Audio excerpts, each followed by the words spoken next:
Welcome to Afternoon Light, the podcast of the Robert Menzies Institute, hosted by Georgina Downer.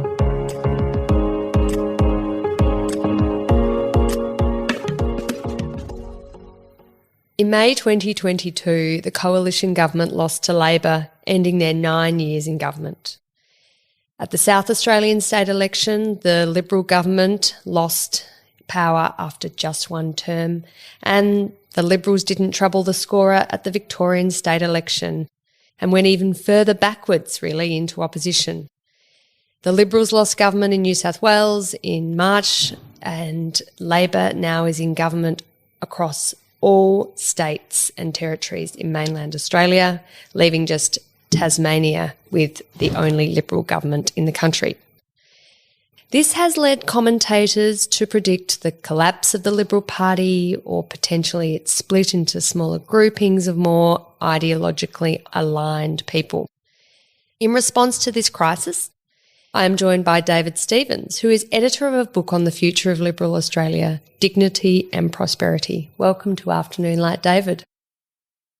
Thank you, Georgina.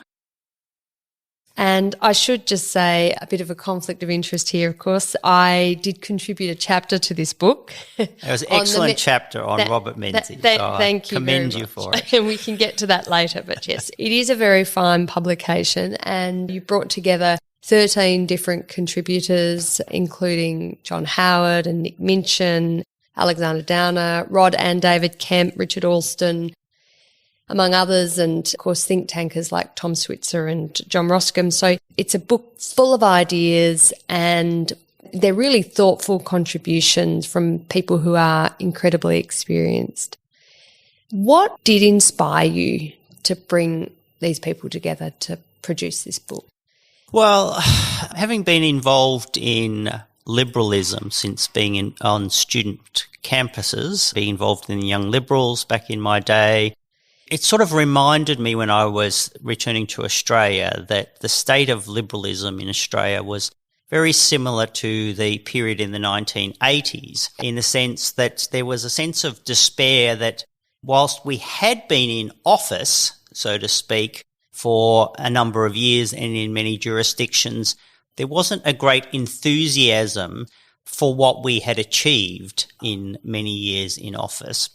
And I felt, therefore, it was really important when we were going to head out of office, and I expected we were going to lose office, that you use the opposition period to reflect on what it is you believe in, what should you stand for, what are some of the ideas that we should start debating without the constrictures of government that, of course, limits your ability to explore things more generally.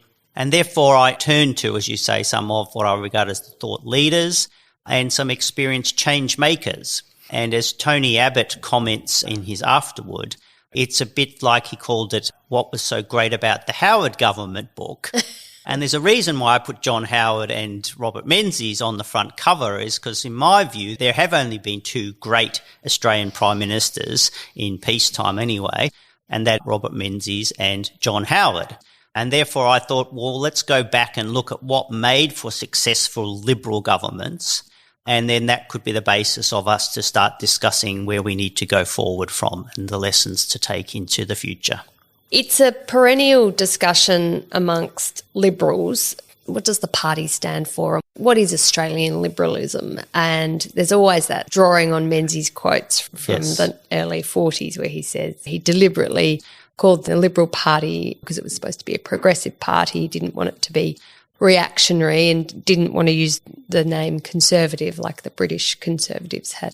Thinking, and as you say, the Liberal Party's in opposition, so you've got this period now to really reflect on what it does stand for.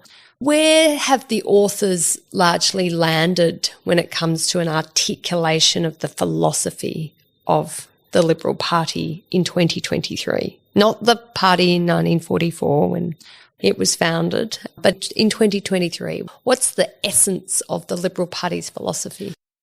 Okay, well, before I go into where it is going, I think it's important, and I quote Sir Robert Menzies after he finished his period in office, and he said that the great issue to which liberalism must direct itself is socialism.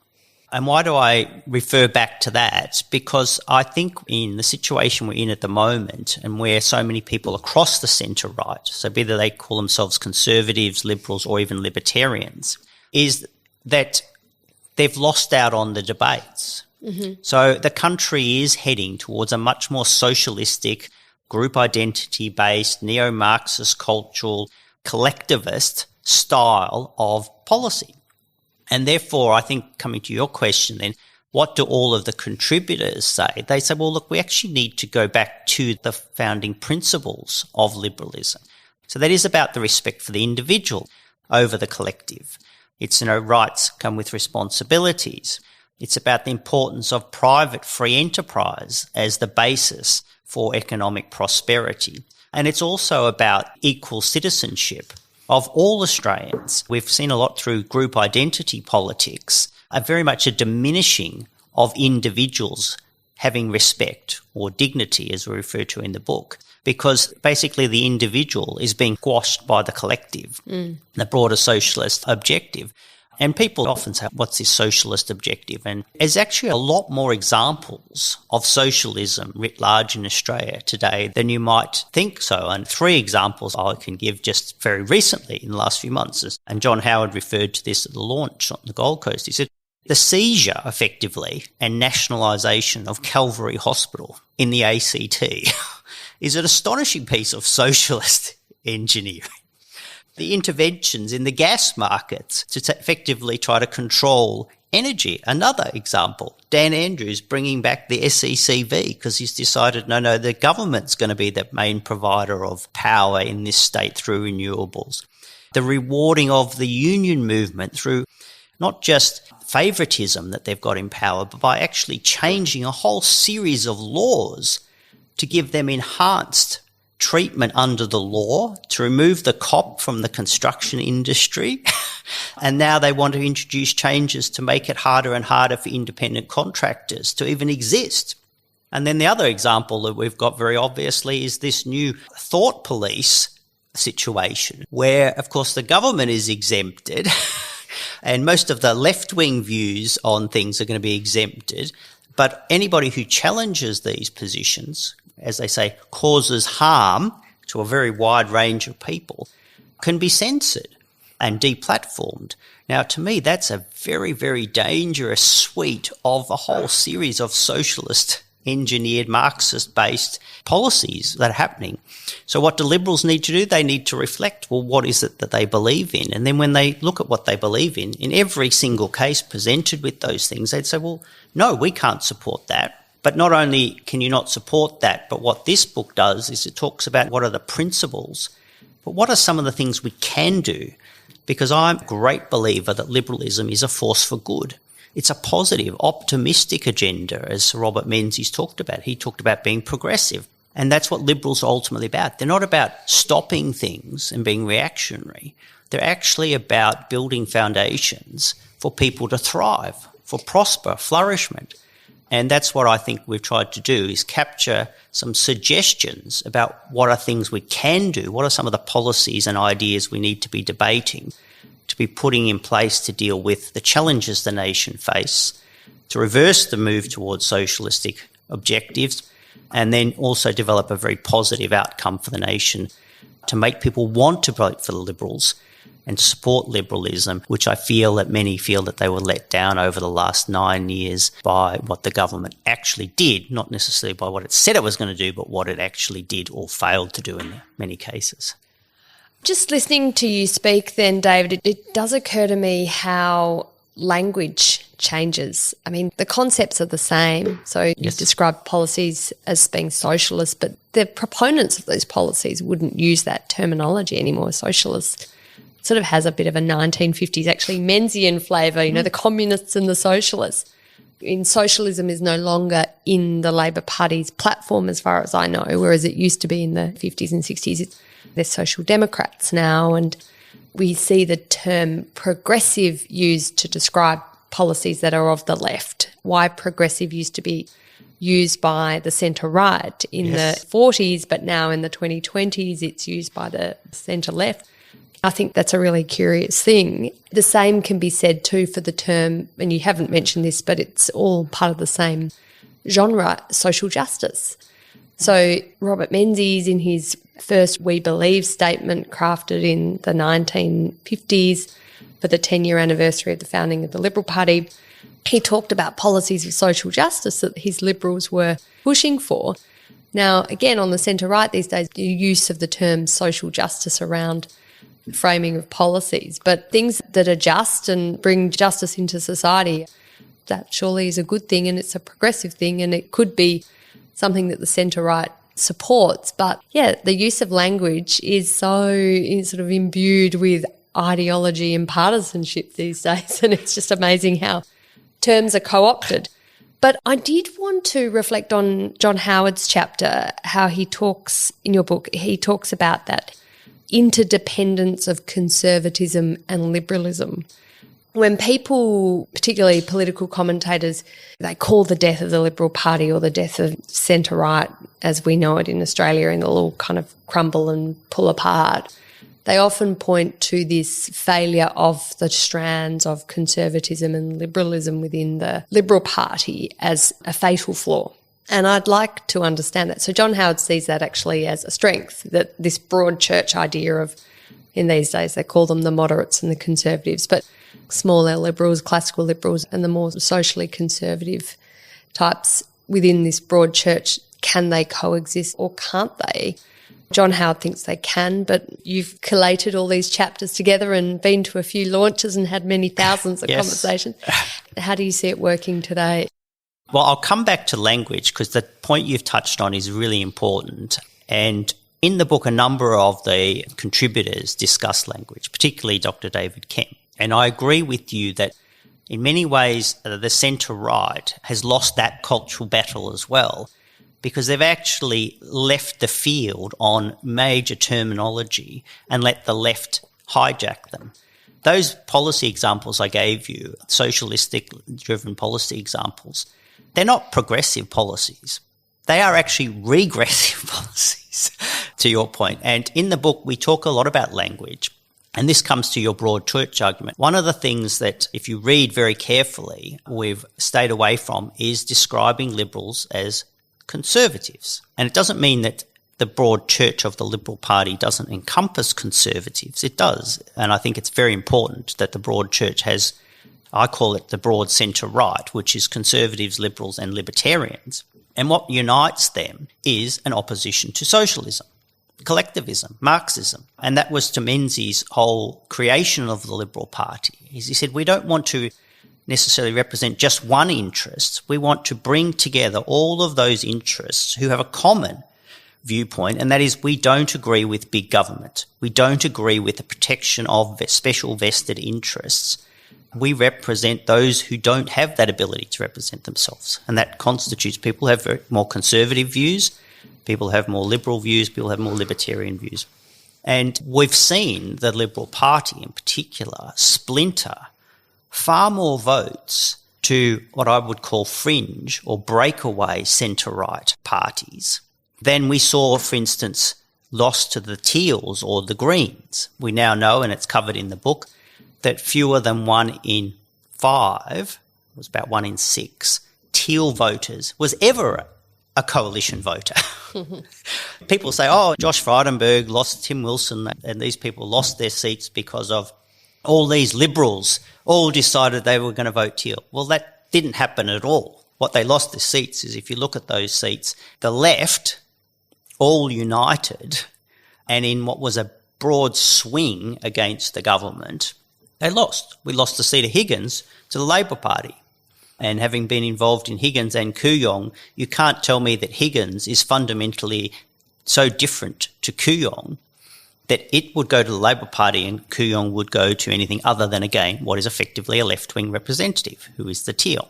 So we do need to have a broad church and we need to accommodate. But my view is, and if you look at the things that are proposed here, most of the, I'd say almost everything that's here can be accommodated within the broad church that John Howard was able to do. And that's because if you focus on, again, what unites you, and that is an opposition to big government, to oppressive government, We don't want people telling you how to run your business. We don't want people telling you how to run your life either. And equally, the Conservatives, but also I would say classical Liberals, are very much defenders of key institutions.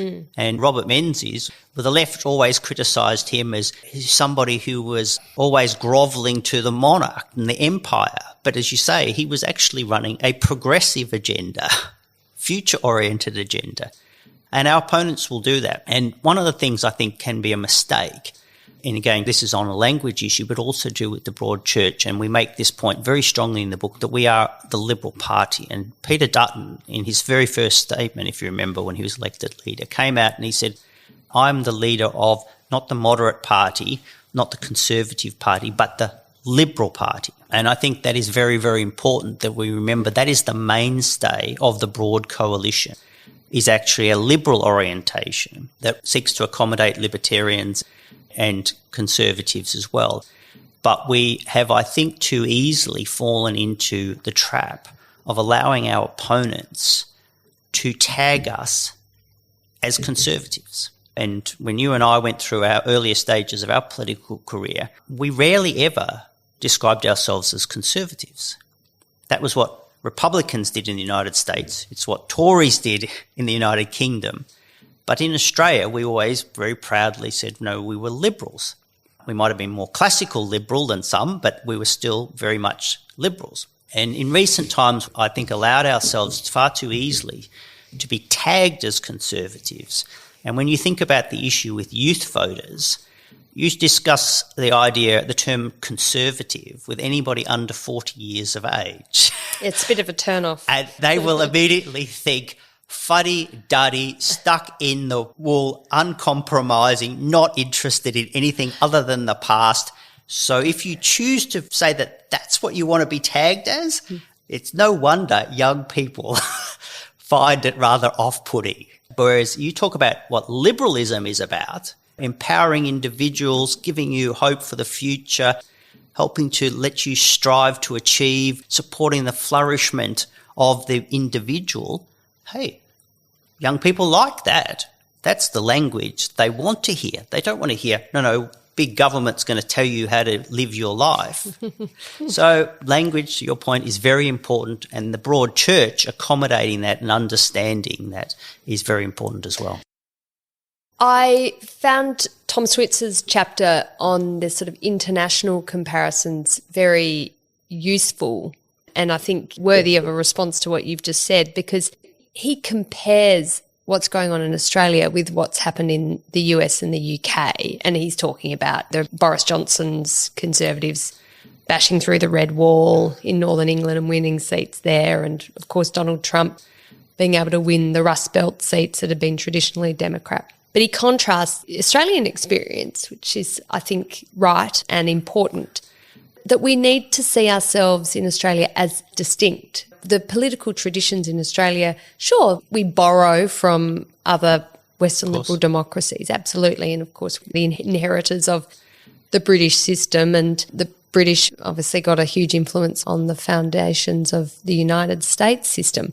But we also have our own distinct system. And what's important to remember is that in the 19th century, Australian Liberals, those on the centre-right, never wanted to be called conservative. They completely avoided that. In fact, it was when you were casting around for names, you would never have chosen conservative. That was not seen as part of the Australian tradition. They were Gladstone Liberals. Yes. And it was not also seen as a favourable moniker. So you wanted to be egalitarian, you wanted to eschew class-based system, having an aristocracy, a bunyip aristocracy. You wanted education for all. These things were uniquely Australian in contradistinction to what was going on in Britain. So I think we do need to, when we import ideas and the names of sort of political movements into Australia from, say, the US and the UK, I think you have to do that with an incredible amount of thought about whether that actually does fit our context, because I think often it doesn't really fit as neatly as people might sort of instinctively think. Look, I agree completely. There are definitely broader socio-demographic changes happening around the world. And I think Tom mentions those, and they're true. So it is undoubtedly the case, whether in the UK, Canada, Australia, or the US, that there's sort of new elite, if you like, the new class is very highly educated. They're very attached to government and work around government and extracting things from government. And it's a little bit different. The aspirational class, middle Australia today, is different to what it was 20 or 40 years ago. There's no doubt about that.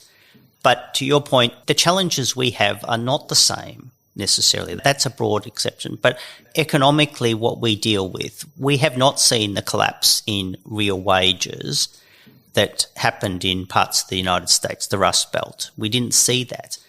We haven't seen an open border. John Howard, and then again under Tony Abbott, made sure that we controlled our borders. And a lot of people in America and Britain now, because they're struggling to control their borders, and part of the Brexit vote was, of course, a sense that people had lost control of the borders as well, is that we've been able to do that. So Australia can maintain an immigration program, albeit probably it's going to be too large at the moment to sustain for long term, but we've been able to sustain immigration, support for immigration, on the basis that the government was in control of the borders. In the United States and Britain, it's out of control. So we don't have that issue. Again, we've never had that low-cost wage competition that both Britain had as part of the EU. You had all the Eastern Europeans who came along and would work very cheaply. That suppressed wages of the working class in Britain.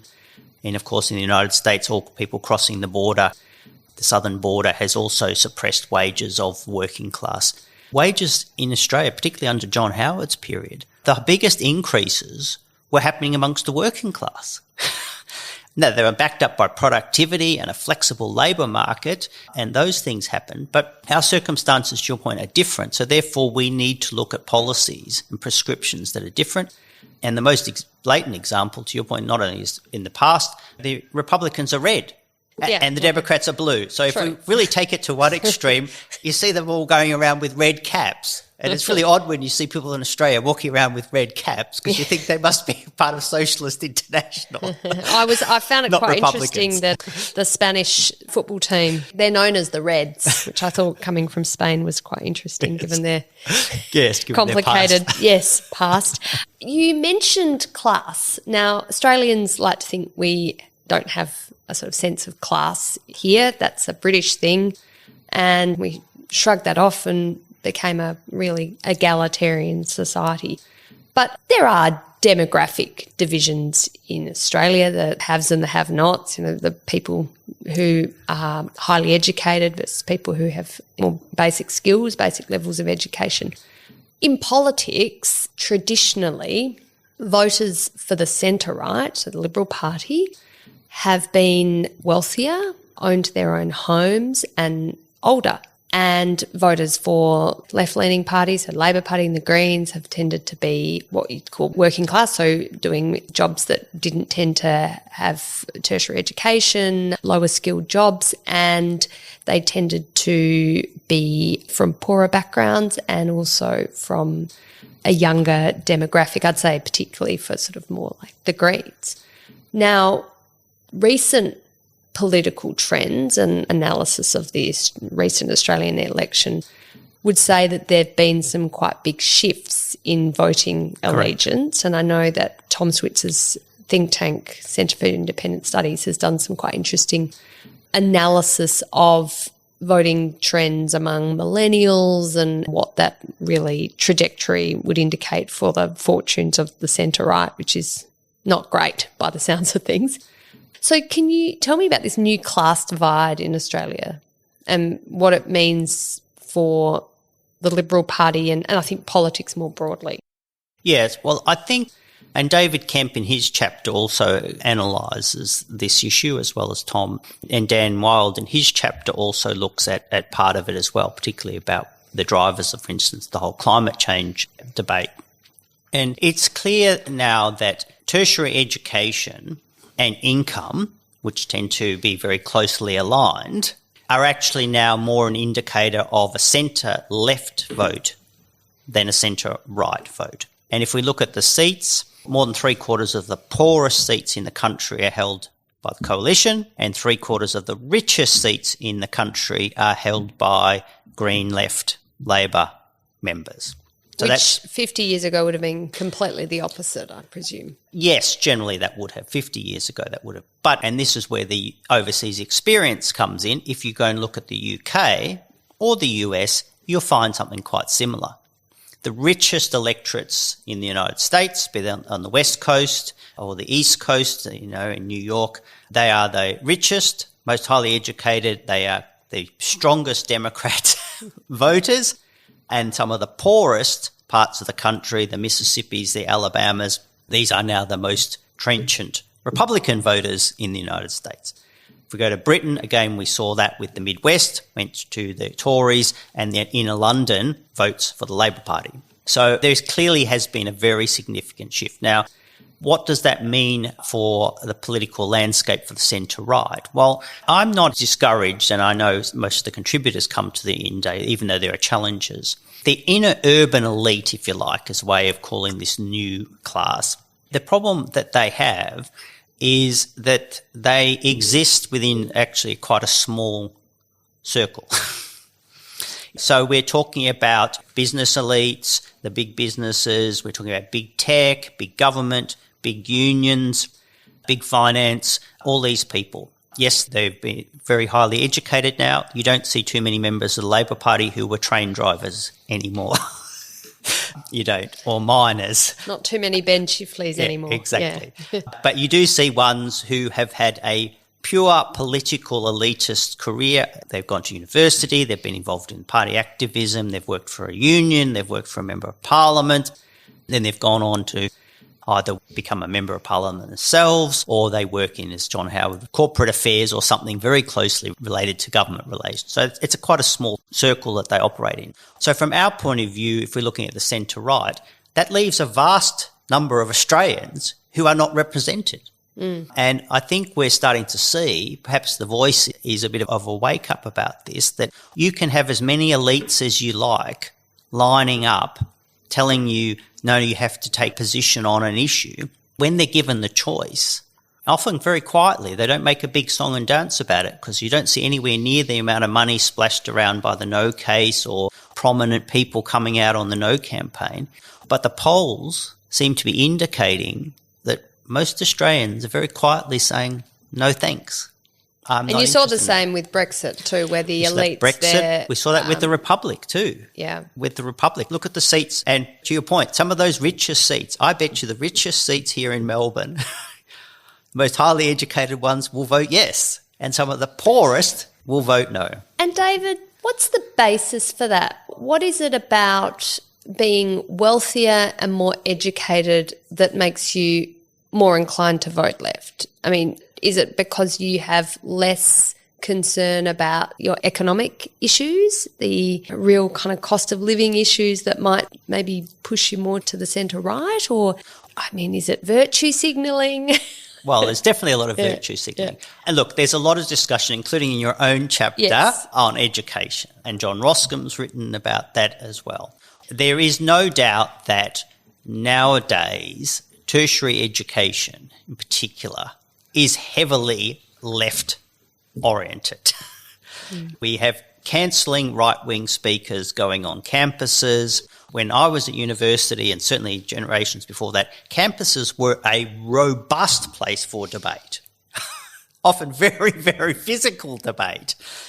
Now, no, you just get cancelled. You're not allowed to come on campus at all.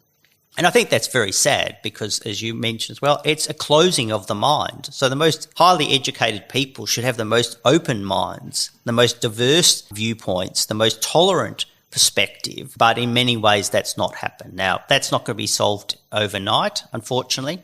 But the effect of that is that does lead to this capture, if you like, by urban elite who can earn lots of money. They are then also, by definition, and this is where, again, I come back to my point about the risks of socialism. We are in, at the moment, an era of big government. People say, oh, no, this is neoliberal capitalism thanks to Margaret Thatcher and Ronald Reagan. Well, it's not. The size of government now is vast, and it's much bigger than just the GDP numbers, which themselves have gone up dramatically since John Howard left office in 2007. The size of government spending is dramatically larger than it was. But the reach of government now is so much bigger than it used to be. So, David, one of the big challenges... And people live off that. Yes. One of the big challenges for the Liberal Party, as identified by your contributors, is how to attract young people to vote for the coalition, the Liberal Party or the National Party. And there is a lot, I think, in advocating policies that are about government getting out of your lives. And it's about getting ahead and seeing that the days ahead of you are going to be better than the days you're currently experiencing. And a lot of polling at the moment indicates that young people think that the best days for Australians were behind them, not ahead of them, which doesn't fill them with hope, of course. But what do you think are the best ideas you read and edited how to track the youth vote, or at least the vote of people under 35? Yeah. Well, look, I agree with you. And again, I think this is where education has become quite damaging and even dangerous by pushing a very leftist agenda. It is very negative. People think, quite wrongly in my view, that the planet is going to be coming to an end very soon. This apocalyptic view of climate, which is so pervasive through education from a very young age, leaves people thinking, oh, the future is so terrible. Look what we've done. Look what you've done.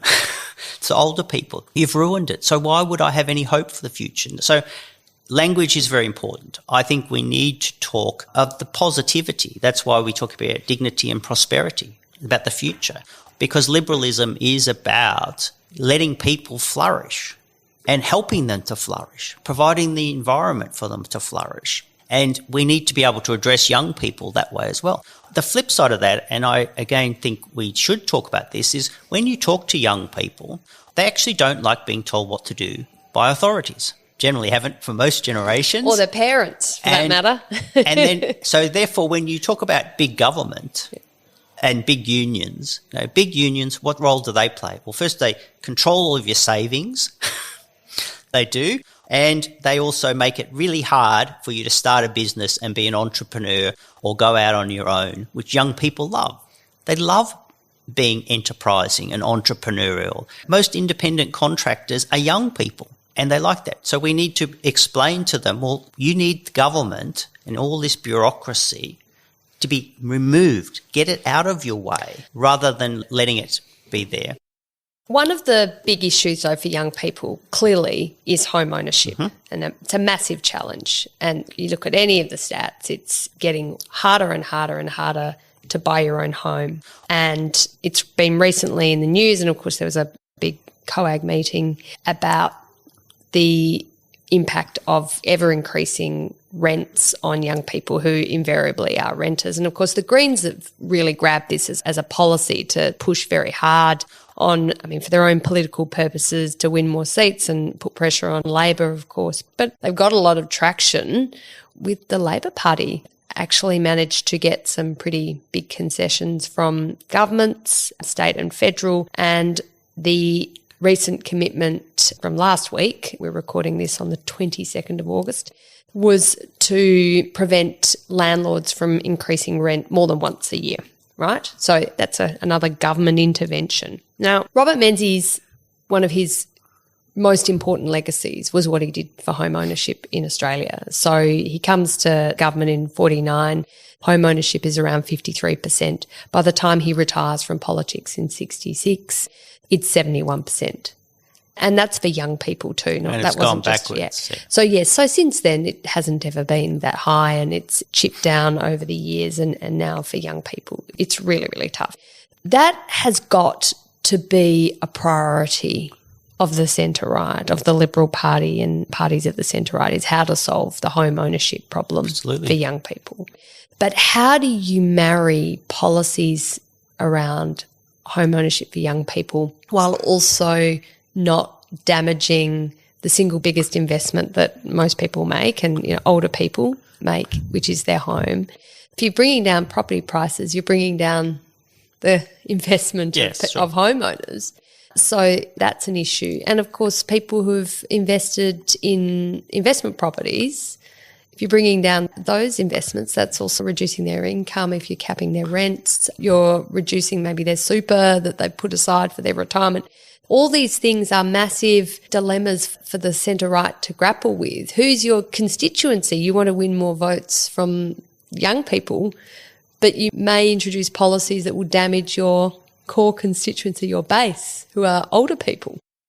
Yeah, no, and I understand that. The NIMBYism versus developer conundrum is very strong. But if we look at housing, which I agree with, where the government is going at the moment, this government, Albanese's government on housing, should scare the hell out of young people, because his proposals and his solutions, as even the Greens are trying to drag him further, is basically the government and big institutions like super funds and big corporates will own all of the property stock.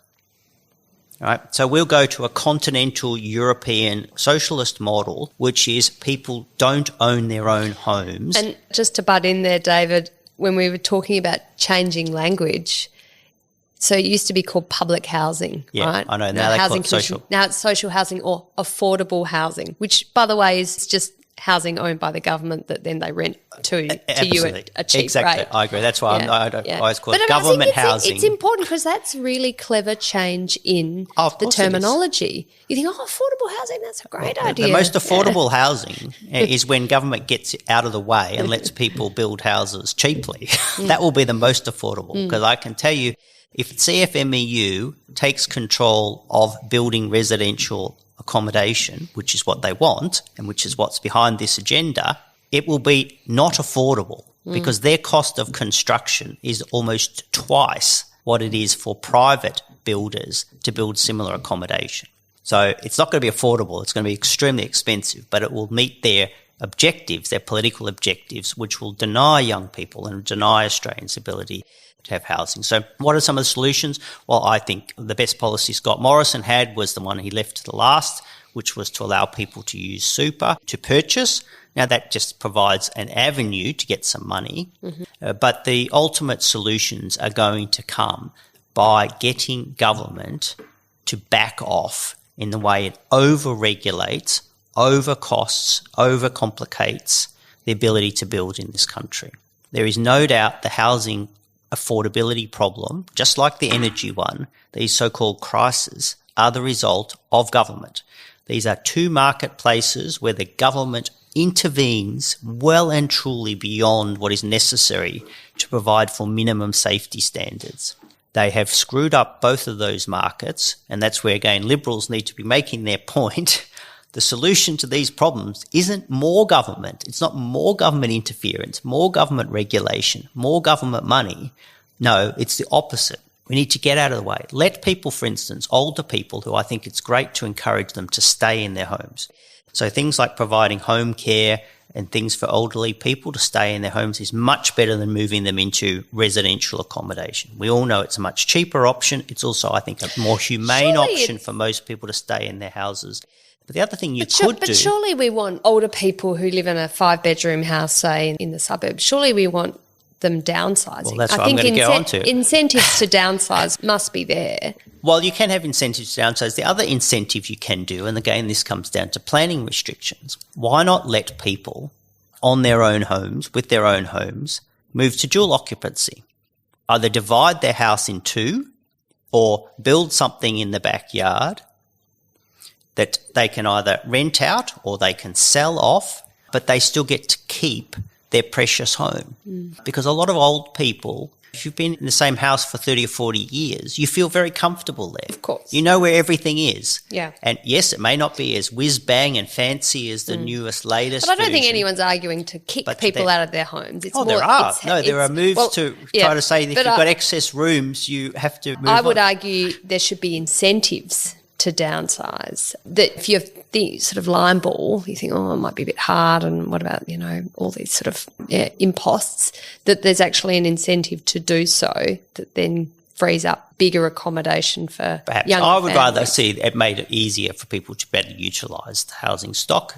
As of right dual occupancy on sites would be a good way to start. Also, much freer in terms of release of new land. We definitely need no more land. The solution to housing for young people, for young families, isn't to put everybody in an apartment. Density is a solution, but it's not the solution. And it has to always be matched with the need that we release more land, because if we want more people, we need more houses. We need more houses means we need more land. Otherwise, we're only talking about an apartment-led solution, not a house-led solution. And I think it would be a very sad situation to get into where young families never have the opportunity to bring kids up with a backyard. I'm going to be a bit controversial here, Dave, and say that sounds a bit old-fashioned. I've lived in London and Tokyo and Washington, D.C., particularly Tokyo and London, massive metropolises. And living in an apartment as a family, and, we're not just talking like a tiny little flat. Apartments can be capacious, and making use of public green space, commons and the like, is pretty normal, and it's pretty okay too, by the way. People end up having pretty good childhoods that way. So I think we need to be a little less nostalgic in Australia and a bit more creative about how do we support families and young people to get into the property market and live their best lives without trying to harp back to a 1950s sort of quarter-acre block Australian idealised. I didn't say hark back. I said both are options. At the moment, we're only pursuing one, which is the apartment option. Well, maybe that's that given where jobs are and given transport connections, and we don't want people sitting on congested roads for hours and hours, maybe apartments and more of this sort of urban density actually delivers for everyone. There will be no more Australian dream. Maybe the Australian dream, David, is a different dream. It's a different dream. That's why I like to provide people with choice. Let them decide if they want to have a house, if they want to live in an apartment. I'm not saying one or the other. Let them choose. I want to finish our discussion today, David, by hearing from you. So a coalition government or a Liberal government is elected few years' time, maybe the next election, maybe a few elections down the track. What would be the main opportunities for reform for that government? And these, I guess, were areas that perhaps in the last 9 years were missed opportunities. Well, I think if we come to the second part of the heading, prosperity, I think everybody is pretty much of the view that the outlook in terms of economic prosperity for the nation is actually pretty poor at the moment. Yeah. And ultimately, you only will lift. What we're interested in is per capita living standards. So just having mass immigration doesn't necessarily lift per capita living standards, which we know it doesn't. In fact, it's been going backwards for a number of years on that. Secondly, we need more productivity. So that means we need a lot more flexibility back in the economy. We haven't really had any productivity enhancing agenda in this country since John Howard and Peter Costello left. That was the last time we had a focus. And since then, we had productivity that was going at 2.5% to 3% a year. And now it's basically 0.5% to nil. The last quarter, it went backwards in the highest ever recorded. And this government has no interest. It talks about productivity, but when it gets a report about enhancing productivity from the Productivity Commission, it throws it in the bin and says, no, we're dumping the whole Productivity Commission and we're going to take over that and reconstitute it as a Labor-friendly body. So we need to look at micro-reform. We need to look at, again, things like regulation. The whole housing industry, that needs to be addressed. If you want to talk about incentives, I think it is going to be necessary for the federal government to put in place almost like a reconstruction of the national competition framework and looking at government regulation at state and local level, particularly for things like land use, to encourage much better use of land so we can have a lot better building, much more housing becoming available, a lot more choice and variety in housing as well. So we can have both affordable housing, as in private provided affordable housing, and also other options for people to do things like whether they subdivide their properties or expand or, as you say, go up. We need IR reform hasn't been addressed for a long time. We actually have the most regressive approach to industrial relations at the moment since the 1970s, and that's going to drive productivity through the floor. It is. We're going to see productivity fall, and that's going to put real pressure on wages, because wages, we know, can only sustainably increase if productivity goes up. So IR most definitely needs to be addressed as well. There is definitely an ability to look at tax reform, having worked with John Howard as his tax reform advisor. Again, we've had nothing significant on the tax reform front now for 20 years. Was the last time there was any major tax reform in Australia was over 20 years ago. We need to do things in that area that are more pro-enterprise. I'd like to see rates of tax paid by small businesses cut dramatically to provide an incentive. And in the chapter that Hugh Morgan and I wrote, you look at the actual small business as a percentage of the economy has fallen for the last 20 years. So we've got more big business and large business and way more government employment, but the percentage of the economy that now works in small business is actually going backwards. Small business formation is at a multi-generational low. Now that is not very good for the future of the nation, because we need young innovators, creative people, startups for the future to help renew the nation's future as well. So I think there's a lot we can do in those spaces. There's education reform. That'll be a long project. But again, the principles I see there is a lot more about choice and a less standardization across the nation. So a lot more flexibility, variability and choice in that system, and also allowing more parental involvement rather than bureaucrat control of the education system. Or just looking at the way our academic performance has fallen in comparison to similar OECD countries, a national embarrassment, and something's got to give. We really do have to address that for the sake of our children and for our nation's future. Absolutely. So and I think what you touch on is there we can see the results, even though they're trying to change the way the results are measured, so you can't compare them, which is rather retrograde. But there's a lot of discussion going on around about government spending. And I think we've lost sight of what the outcomes are that we're seeking. So all the focus is just pour more money in, spend more. We've spent more money under NDIS. We've spent more money on Indigenous affairs. We've spent more money on healthcare. We've spent more money, you name it, across the board, infrastructure. Sure. But are we getting better outcomes? So I think the whole of the government spending sphere is itself in need of a huge reform to refocus on KPIs and what are the outcomes. And again, if that means we need to take different approaches to spending in different areas and trial different methods, well, let's do that. Let's have some competitive federalism in the way government money is spent. Let the states spend money differently, and then we'll measure them and we'll compare them and we'll say who's the best at getting the best outcomes with the money that we give them in health and education and whatever else. All for a bit of competitive federalism. Exactly. And I think in the way that states responded to COVID and the different outcomes for different state populations, you really saw competitive federalism at its best and its worst, yes, David. And sadly, Victoria failed that one. David Stevens, thank you so much for joining me today on Afternoon Light. It's been an absolute delight to discuss your edited book, Dignity in Prosperity. It's published this year and it's available on the Connor Court website, and we'll put that in the show notes. But thank you so much for such an enlivening, engaging discussion. Thank you, Georgina. It's been my pleasure.